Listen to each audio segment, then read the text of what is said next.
Voilà, bonjour, bonjour à tous. Bienvenue au Arcade Hide Podcast pour ce nouvel épisode.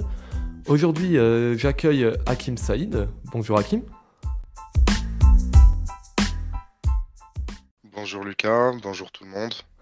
Donc, Hakim est maintenant mon cinquième invité dans cette émission. Et particularité que l'on verra avec lui aujourd'hui, il est la première personne du Arcade Hide Podcast qui est freelance sur l'IBMI. Donc, d'atteindre ce point-là qui va constituer, je pense, le cœur de cet épisode, j'aimerais que tu te présentes un petit peu, Hakim. D'accord. Alors, je m'appelle Hakim Saïd, j'ai 35 ans, je suis né à Tunis, j'ai grandi à Tunis et je suis venu en France en 2018 pour aider un peu ma femme à continuer ses études en doctorat en chimie industrielle. Entre-temps, hasard, je me lance dans la recherche de métiers par rapport à mon diplôme. J'ai un diplôme de licence en hautes études commerciales et malheureusement, je trouve pas le boulot adapté. Et pur hasard, une amie à ma femme me propose de voir la pépinière au CSI et de voir la reconversion sur le monde de l'IBI. Bon, Donc, déjà, en 2018, on pose les bases, c'est un parcours assez intéressant, assez atypique. oui, Si je devais essayer de reprendre dans l'ordre un peu les choses, tu as dit que d'abord tu es passé par HEC, c'est ça? IHEC, c'est un peu l'HEC de la Tunisie, en fait. C'est l'école de commerce de référence en Tunisie. Ok, donc dans un premier temps, tu te destinais plutôt à une carrière dans le commerce. C'est ça. Que D'accord. oui, on reviendra un peu sur ça parce que par rapport au freelance, mais toute ma famille est entrepreneur. Mon père était entrepreneur et avait sa propre boîte. Et donc, il m'a poussé plutôt à aller vers ses études commerciales et aller vers le même chemin que lui et de l'entrepreneuriat. Donc, c'était les études adaptées à ce que mon père voulait que je fasse. On va dire ça comme ça. Belle piété filiale quelque part. Oui. Oui. Et, donc tu as dit que tu as rejoint ta femme et que c'est là, pendant que ta recherche on va dire, de travail, que tu as entendu parler de la pépinière au CSI. C'est pas la première fois qu'on en entend parler ici, de la pépinière au CSI. Mais est-ce que tu peux m'expliquer un peu comment est-ce que on en arrive à la situation où c'est une amie de ta femme qui te présente un peu la pépinière? D'accord. Donc, quand je suis venu ici, j'ai pas, par rapport à mon expérience et par rapport à mon diplôme, j'ai pas trouvé réellement le boulot adapté qu'il me fallait ou qui me motivait. Et je me suis dit, pourquoi pas l'informatique et le développement? Parce que je me suis dit, au moins, sur ça, c'est fun, on va développer et le résultat, la satisfaction, on va l'avoir directement. Et c'est ce que je recherchais dans un métier, dans un boulot, en fait. Et donc, j'ai commencé à chercher dans l'informatique. Et j'ai regardé un peu partout, hein, sur Internet, sur les propositions de Pôle emploi, etc. J'ai trouvé beaucoup de choses, notamment des formations sur Salesforce, etc. Et par hasard, une amie de ma femme, qui elle aussi était doctorante, mais dans un autre domaine, et a fait la reconversion au CSI, m'a proposé de voir cette formation et de voir de quoi il s'agissait, et si ça m'intéressait. Du coup, j'ai directement regardé, j'ai vu un peu le marché de la S400, ce que ça représentait, est-ce qu'il y avait de l'avenir ou pas.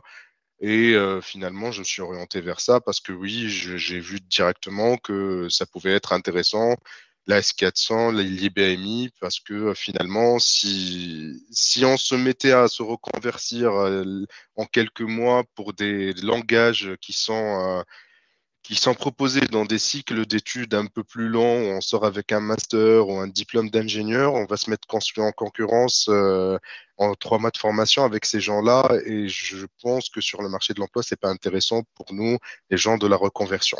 Donc, je suis plutôt allé, j'ai plutôt opté pour un marché où il y a un manque de ressources, où on pouvait se distinguer plus rapidement et plus facilement. Ah, on Donc sent voilà. que tu as gardé l'esprit côté IHEC où on Oui, identifie le marché, on sait se positionner rapidement. Il y a une approche presque marketing de la chose, j'ai envie de dire. C'est ça. Oui, oui, oui, oui, tout à fait. Je vais pas te le cacher. C'est ça. On pense à son avenir après tout. Oh, et Donc, c'était très. ouais. Apparemment, ça a l'air d'être bien pensé, hein. Si tu as réussi maintenant à te lancer dans le freelance, c'est que ça. La réflexion était peut-être quand même la bonne. Oui, il y avait un petit, on va dire, un petit business plan avant de se lancer vers ça. Et, et pour le moment, ça marche et tant mieux. Euh, J'aimerais qu'on parle un petit peu d'OCSI, notamment parce Oui, que toi, comme tu es dans le, tu l'as dit toi-même, dans le cadre de la reconversion, tu es quelqu'un qui n'est pas issu d'une première formation, on va dire purement scientifique, ou alors au oui. moins tourné vers le scientifique ou vers l'informatique en particulier. Donc, comment ça s'est passé pour toi, la pépinière?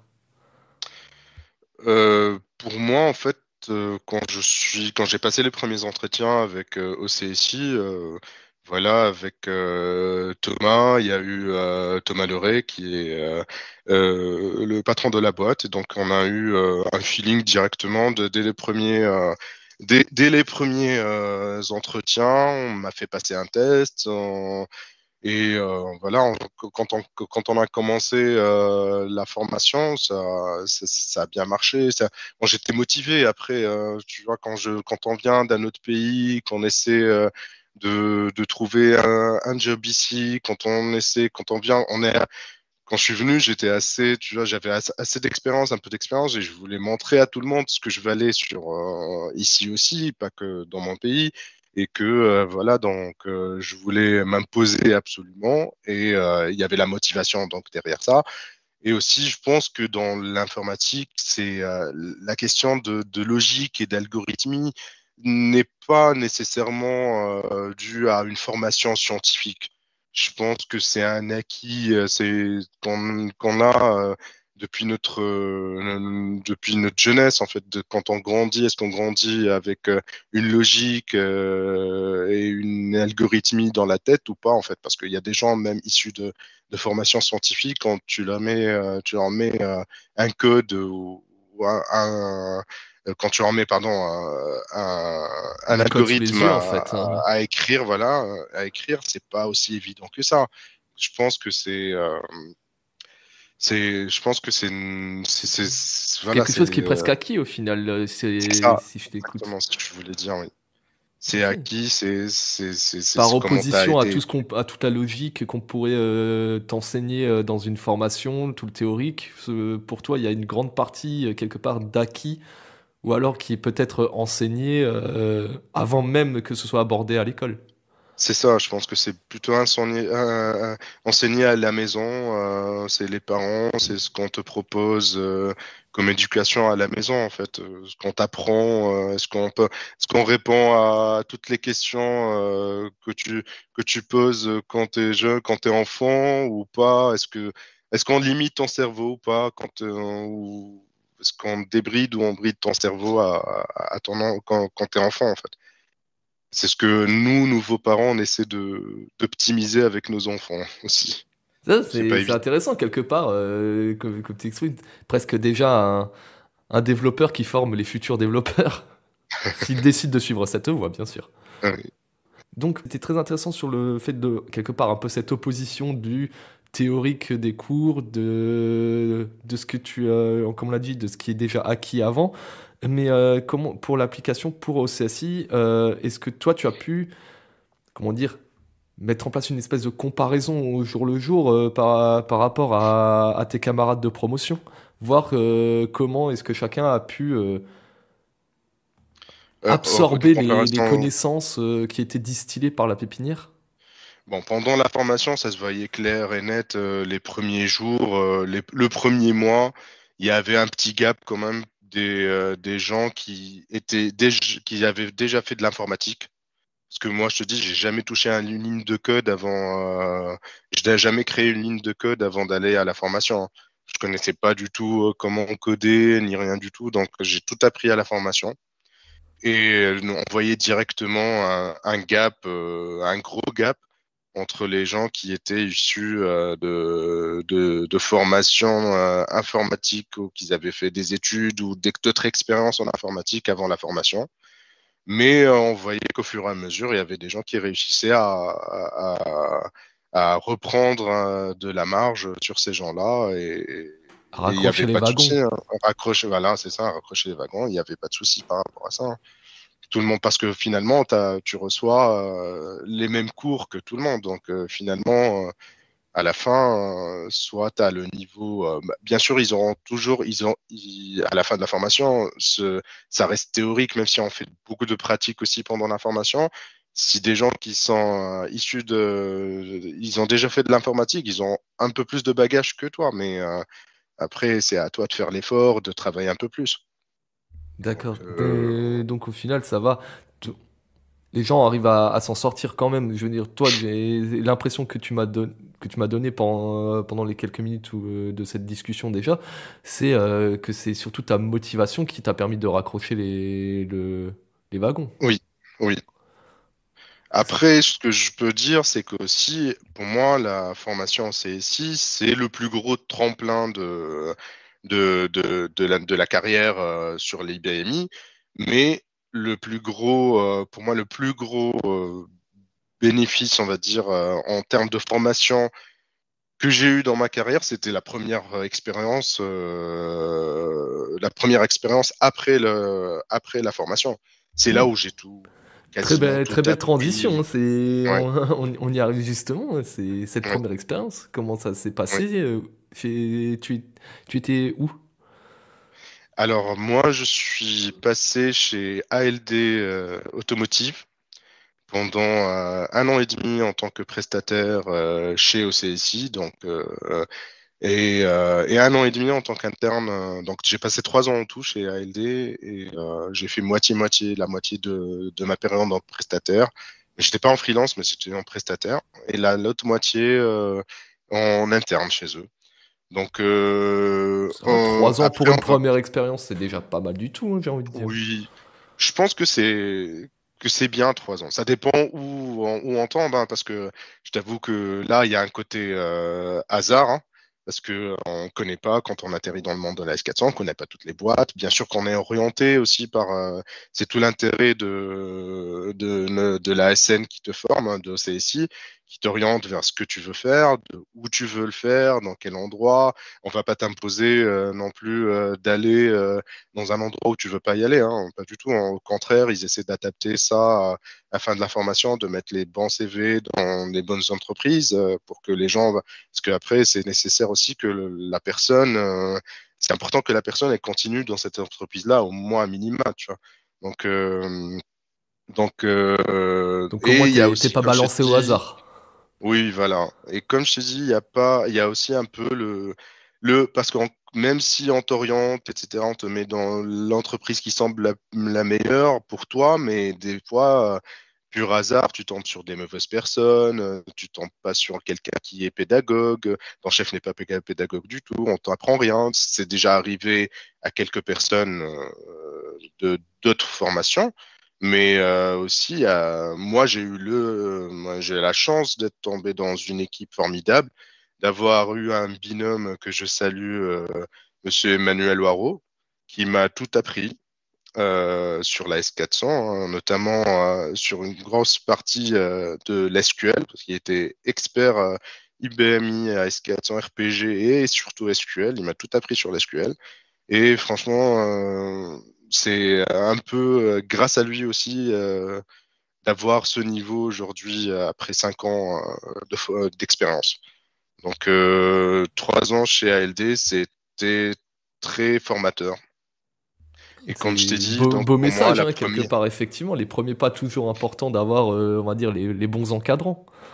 c'est ça, c'est ça. Donc, la première expérience pour moi, c'est la base pour le reste de ta carrière. Donc, les gens qui sortent de la formation, je pense qu'ils devront réfléchir, doivent réfléchir de cette manière s'ils veulent continuer, s'ils veulent faire beaucoup qui veulent faire une grosse marge de progression. C'est mettre à côté un peu aussi le confort, essayer de sacrifier les 2, 3 premières années quand tu sais que c'est une boîte formatrice et que tu vas acquérir beaucoup d'expérience derrière et beaucoup de connaissances techniques, Vas-y, fais-le. Ah, c'est effectivement, là, je retrouve vraiment l'esprit du commercial qui a déjà quelque part préparé sa carrière, qui connaît les sacrifices à faire par avance. Il y a cette partie-là, il y a aussi la partie dont je t'ai parlé au départ, c'est que je suis pas d'ici, hein, tu vois, donc quand tu arrives, tu dois un peu t'imposer, hein. C'est pas par rapport à la France, mais par rapport à n'importe quel pays dans le monde, hein. Quand tu viens, t'es étranger dans un pays, tu dois essayer de t'imposer, hein, dans le monde de l'emploi. La C'est volonté de vraiment c'est faire ses preuves que tu avais évoquée. c'est- c'est ça. Là, on vient d'évoquer tes 3 ans chez AMD. Oui. Et c'est après ces 3 ans que tu as décidé de te lancer en freelance? Non, Non? non. Il y a eu En encore fait, autre chose entre-temps? oui, oui, oui. Après 3 ans, je pense que pour moi, c'était ma réflexion, c'était sur 3 ans, après 3 ans, je voulais quand même voir comment tourner parce que j'avais fait un peu le tour chez ALD. Je voulais voir comment tourner la S400. J'avais déjà l'idée de freelance en tête, hein, dès le départ. Comme je t'ai dit, c'est un petit business plan que j'avais. Mais c'était un peu trop tôt pour moi, je pense. Parce que après 3 ans, je pensais que je savais pas comment la S400 tournait dans d'autres boîtes. Je connaissais que ALD. Je connais que les process d'ALD. Il fallait que je vois en fait une autre boîte, comment ça tournait, comment les gens utilisaient la S400 d'une autre manière D'accord. pour avoir un peu plus Donc d'expérience, tu vois. au final, c'était ça ta première étape, c'était multiplier les premières expériences sur IBM, IBMI ou AS400, selon, l'usage, Oui, et multiplier l'appellation, aussi. voilà. Ouais, multiplier, on va pas dire multiplier parce que j'ai fait juste une boîte après ALD et ensuite je suis passé de freelance. Donc c'était 2 boîtes avant ma première mission en freelance où je suis aujourd'hui. Donc moi c'était aussi le fait de, de, de voir la S400 comment ça peut tourner dans d'autres boîtes à partir de ma première boîte et aussi le fait comment dire, de me tester moi-même en fait. Parce que c'est important aussi de savoir, parce que quand tu passes en freelance, c'est pas quand tu passes en CDI, hein. Quand tu signes un CDI, généralement les boîtes, ils ont quand même ils te laissent un peu plus de temps d'adaptation, tu vois, quelques mois peut-être, ou même il y a des gens, quand tu es junior, on te laisse un an. Donc, pour voir comment tu t'adaptes, comment tu vas comprendre le métier, le fonctionnel. C'est très important de comprendre le fonctionnel quand tu atterris dans une nouvelle boîte. Et là, je voulais me tester sur ça. Voir, je voulais pas prendre de risque dès le départ, surtout que j'ai une famille, t'imagines, j'ai une fille, j'ai Oui, ma les femme, j'ai ma responsabilités mère, quand même. voilà, exactement. Donc je peux pas me, même si je suis joueur et que je suis entrepreneur dans ma tête, je peux pas prendre un si grand risque comme ça, tu vois.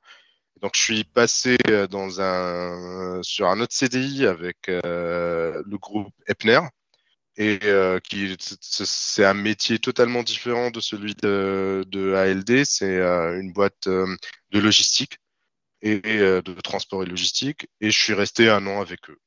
Et voilà, quand je me suis testé, je me suis dit, voilà, les premiers mois, j'ai pu un peu m'imposer, j'ai pu comprendre le fonctionnel, même si c'est très, très, très compliqué la logistique, je trouve, par rapport à d'autres métiers le comprendre, à faire mon boulot comme il faut. Et je pense, c'est après un an, dans ma tête, j'étais prêt.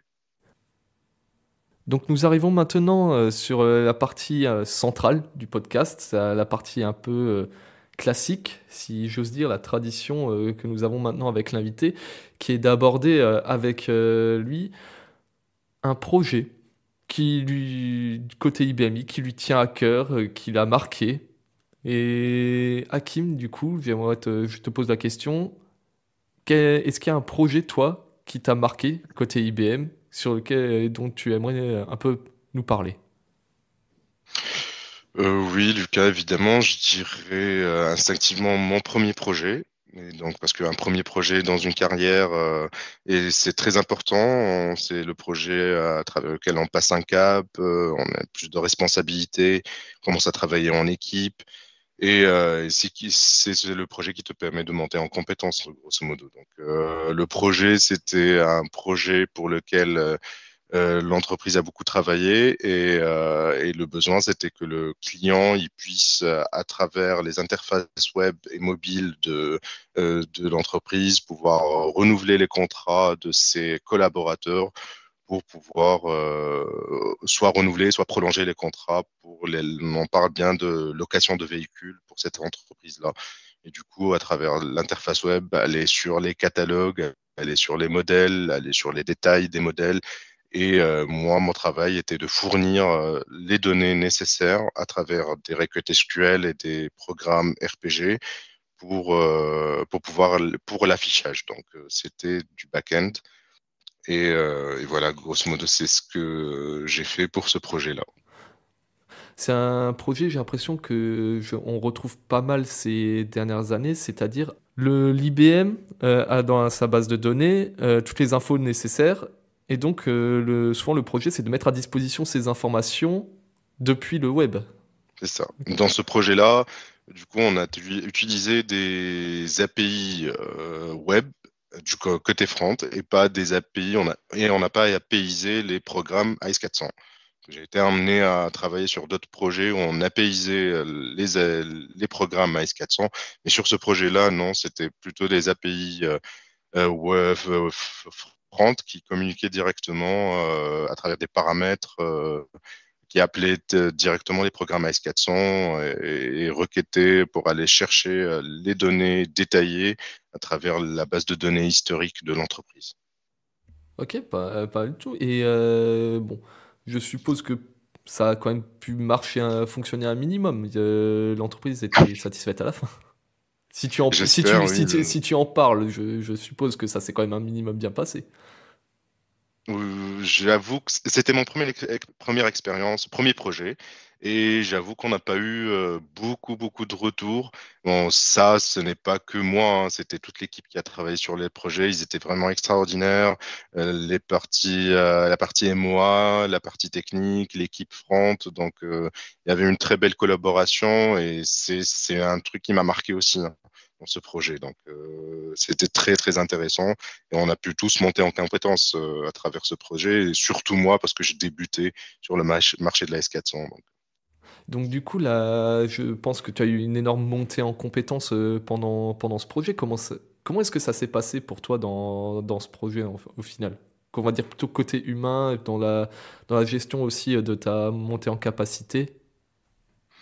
Oui, en fait, quand tu commences un projet, ton premier projet, c'est un peu difficile. Tu te fais aider pas mal quand même par les experts et petit à petit tu prends tout, t'essaies de tout prendre en main. On t'apprend bien sûr après avoir développé, compilé, fait des tests unitaires à essayer à travers l'aide de la MOA de tester, de faire des tests plus gros, plus dans le détail. Et ça, c'est un peu particulier parce que quand on est développeur, quand on sort de formation, on est plutôt à 100% technique.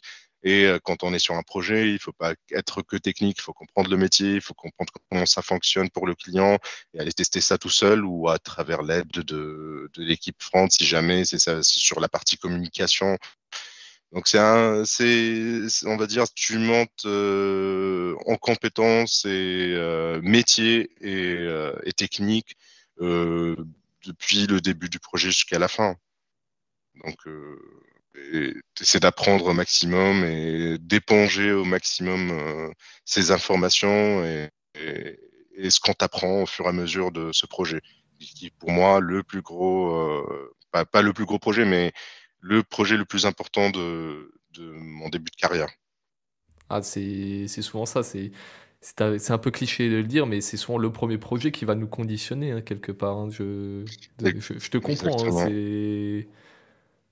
si on est bien entouré sur le premier projet, on va garder un certain attrait pour la chose, une certaine curiosité qui va nous permettre derrière d'enchaîner en quelque sorte. Tu avais évoqué, toi, en début de podcast, et c'est également pour ça que je trouve cette discussion avec toi assez intéressante, le fait que tu es désormais en freelance.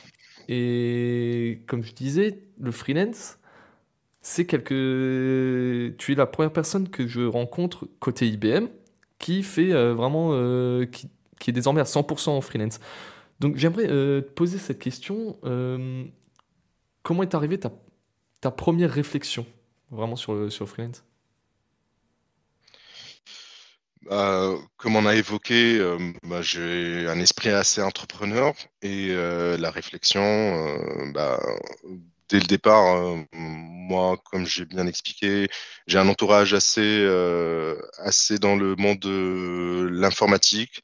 On m'a bien conseillé, ils ont plus d'années d'expérience sur ce métier et du coup, oui, j'ai au fur et à mesure de ma carrière essayé toujours de peser le pour et le contre.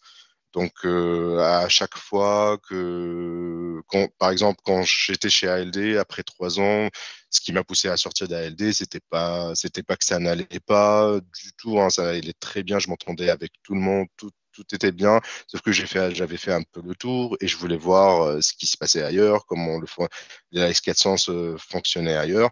Et au fur et à mesure, là, tu te poses la question, est-ce que quand je vais quitter, est-ce que je partir directement sur du freelance ou est-ce que je repars sur un CDI? Et quand tu poses le pour et le contre, je t'avoue qu'après juste 3 ans d'expérience, j'avais un peu peur et il y avait plus de contre que de pour. Et le plus gros contre, c'était je n'avais pas encore mesuré ma capacité de compréhension du métier, si j'avais une capacité assez rapide de compréhension du métier ou qu'il me fallait beaucoup de temps. Et bien sûr, je ne sais pas si tu le sais, mais quand tu es en freelance, l'entreprise n'est pas aussi tolérante que quand tu es en CDI. Donc, on te laisse un peu moins de temps d'adaptation. Oui, Et tu es c'est une ce qui ressource m'a. externe à ce moment-là, et les ressources C'est externes, bah, ça, on peut les couper plus facilement en quelque sorte, c'est ça. exactement, exactement. Et du coup, moi, je me suis dit, allez, on va tenter le coup, on va essayer de voir comment ça se passe sur une deuxième expérience en CDI. Après 1 an d'expérience, bon, pour d'autres raisons, quand j'ai dû quitter l'entreprise, je me suis dit, c'est bon, j'ai fait le test, j'ai encore pesé le pour et le contre, et je me suis dit, C'est parti, cette on y fois-ci tu va, peux. on y va. Cette fois-ci tu peux, Voici, effectivement. voilà, Tu as le exactement, bagage. Mais exactement. tu évoques énormément se peser ce pour et ce contre. Donc, Oui. quels étaient à peu près les critères qui ont fait que tu t'es décidé? Oui, en fait, pour se décider sur ce genre de projet, ça reste un projet professionnel, hein. Donc, tu fais ta petite analyse, ta petite étude de marché, tu regardes les gens qui viennent te solliciter sur LinkedIn, ou ailleurs sur d'autres plateformes, hein, qui sont en nombre. Est-ce qu'il y a une majorité qui accepte de te prendre en freelance, qui prennent du freelance, de la prestation, ou il y a une majorité qui prennent des contrats en CDI? Qu'est-ce que tu perds financièrement ou qu'est-ce que tu gagnes financièrement? Parce qu'on sait très bien qu'on peut gagner financièrement sur le format du freelance, mais on perd beaucoup en sécurité. On est d'accord sur ça. Quand tu es en freelance, les jours de paye, les jours de congé, excusez-moi, non, on n'est pas payé. Si tu t'absentes pour X raisons, pareil. Et si tu as un rendement qui n'est pas efficace, même si c'est pour des raisons pas qu'intellectuelles, mais pour des raisons, je sais pas, familiales, personnelles, l'entreprise peut décider d'arrêter la mission quand elle veut. Donc, c'est une prise de risque énorme, surtout. Disons qu'il Mais faut pas avoir une ça, aversion au risque si on veut se lancer dans le freelance. oui, oui, j'allais te contredire, mais tu as tout à fait raison, hein. Parce que ça reste très risqué par rapport à un CDI. On est d'accord, mais voilà. Donc, moi, j'ai fait ce pour et le contre et je me suis dit peut-être que là, j'ai 35 ans, je suis encore jeune, je peux prendre ce risque, je peux essayer ce format-là. Et en plus, comme je t'ai dit, j'ai beaucoup évoqué ça, je suis entrepreneur et ça me facilite. Moi, ça va plus avec Ta pas, manière pas mon d'être, état en d'esprit, fait. mais voilà, ma personnalité, ma manière d'être. Tu as évoqué une partie un peu étude de marché. Donc, Oui. si on résume, qu'est-ce que tu as analysé via cette étude de marché? Pour moi, via cette étude de marché, je dirais que le besoin existe. Le besoin existe hein, pour les prestataires et pour les CDI aussi. Ça dépend des entreprises. Ça dépend si l'entreprise est d'accord pour ce format assez moderne, on va dire, pour le monde de la S400, hein, même pas pour le monde de l'informatique. On sait très bien que de plus en plus d'entreprises, ils sont en train de passer par des prestataires, mais pour le monde de la S400, ça reste encore assez nouveau. Et je dirais aussi que pour cette étude de marché, il faut bien choisir son premier client.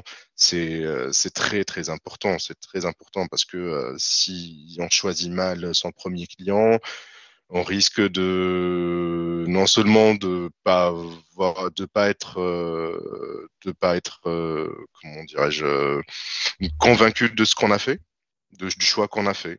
Donc, c'est à peu près c'est comme le projet que tu décrivais avant, c'est comme c'était ton premier projet, là, c'est ton premier client, c'est ce qui va vraiment te conditionner pour la suite. Exactement. Mais c'est important le premier client pour moi, c'est très important comme la première expérience quand tu sors de formation. Ça conditionne le reste pour moi. OK. Bah, justement, vu qu'on parle de première expérience, quels sont les retours pour l'instant de tes premières expériences maintenant en tant qu'entrepreneur, sur IBMI? Enfin, entrepreneur, pardon, en tant que freelance sur IBMI. Moi, je dirais, bon, ça fait pas très longtemps non plus, hein. J'ai commencé le 1er octobre, donc même pas 3 mois. Mais j'avoue que j'ai eu de la chance. J'ai eu beaucoup de chance parce que je suis tombé sur un client assez exceptionnel, on dirait, techniquement, sur le monde de la S400. On parle de GFP Tech, donc c'est un éditeur de logiciels dans le domaine de la santé. Mes collaborateurs, ils sont très bienveillants, ils sont très assidus techniquement, ils demandent, c'est assez rigoureux techniquement. Et même si on est en freelance et qu'on a déjà 5 ans d'expérience, on apprend beaucoup dans cette entreprise.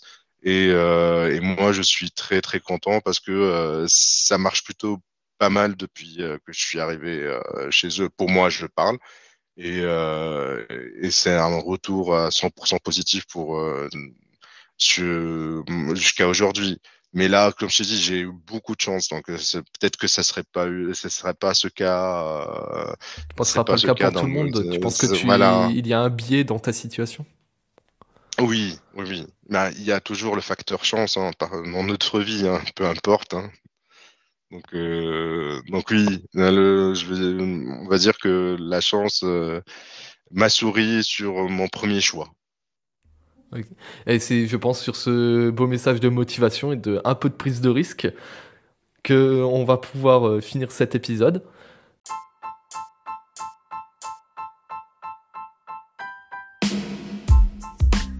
J'aimerais donc te remercier, Hakim, d'avoir accepté, l'invitation du Arcade Eye Podcast. Merci à toi, Lucas. Et merci à tous nos auditeurs, nos auditrices qui continuent de nous écouter. Et pour finir, encore un grand merci à mes collègues et à Myriam notamment qui m'aident à la préparation de ce podcast. On se retrouve au prochain enregistrement et d'ici là, bonne fête encore une fois et amusez-vous bien.